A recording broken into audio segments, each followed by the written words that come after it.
شب قدر یہ رمضان کے آخری عشرے میں ہے، پہلے میں نہیں ہے، دوسرے میں نہیں ہے، آخری میں ہے۔ اس کی دو وجہ ہیں۔ آخری میں ایک وجہ تو یہ ہے کہ جاتے جاتے رب کریم کی رحمت کا فیضان عام ہوتا ہے۔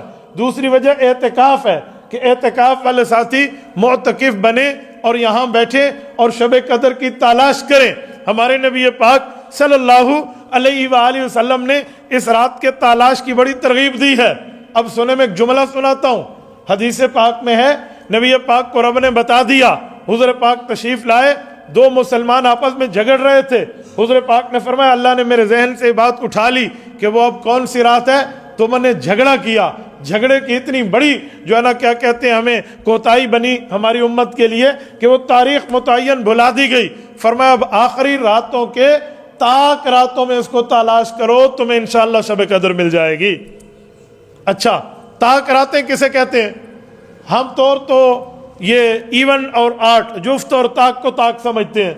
ایک مطلب یہ بھی ہے کہ 21 تاک ہے، 23 تاک ہے، 25 تاک ہے، 27 اور 29 تاک ہے۔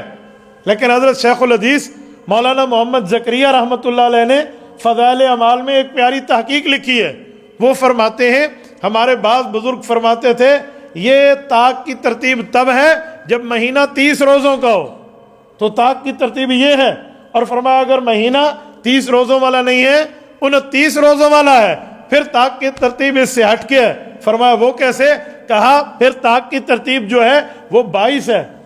20 کی رات کو جیسے اعتکاف بیٹھتے ہیں وہ ہو گیا، پھر 21 چھوڑ کے 22 ہو گیا، پھر 23 چھوڑ کے 24، پھر 25 چھوڑ کے 26، 27 چھوڑ کے 28، یوں تاک کی ترتیب ہے۔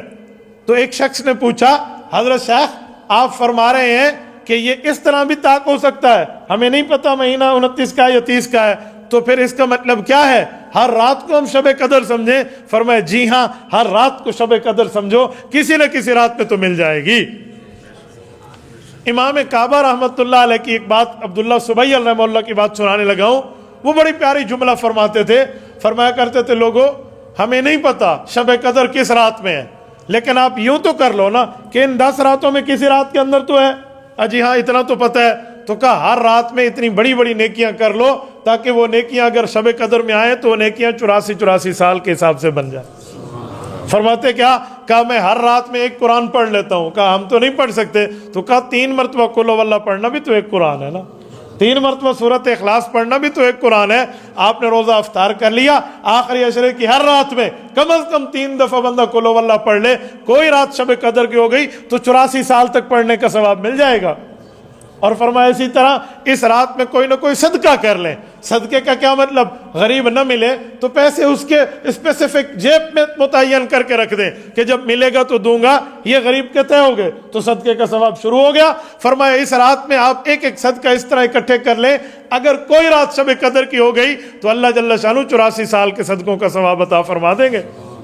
اور میرے ساتھیو اسی طرح اس ہر رات میں 2 رکعت نماز نفل پڑھیں۔ وہ تو فرماتے تھے نفل نہیں، صلاۃ التسبیح پڑھیں، ہر رات میں پڑھ لیں، کوئی پرابلم نہیں ہے۔ صلاۃ التسبیح بہت بڑی عبادت کا ثواب ہے۔ حضرات سے آپ بزرگوں سے پوچھ سکتے ہیں، علماء آپ کو سمجھا لیتے ہیں کہ یہ کس طرح 300 دفعہ تیسرا کلمہ آپ نے پورا کرنا ہے، ہر رکعت میں 75 کی ترتیب کر یہ 4 رکعتیں بنتی ہیں۔ تو فرمایا ہر رات میں صلاۃ التسبیح پڑھو۔ اگر صلاۃ التسبیح نہیں پڑھ سکتے تو کم از کم 2 4 نفل پڑھ لو، اس نیت سے کہ شب قدر ہے، جو رات شب قدر کی ہوگی تو 84 سال کے پیکج بن جائیں گے، تو ہر رات میں بندہ کر لے۔ تو میرے دوستو یہ حضور پاک صلی اللہ علیہ وسلم نے ہمیں رمضان المبارک کی آخری راتوں کے بارے میں بتا دیا۔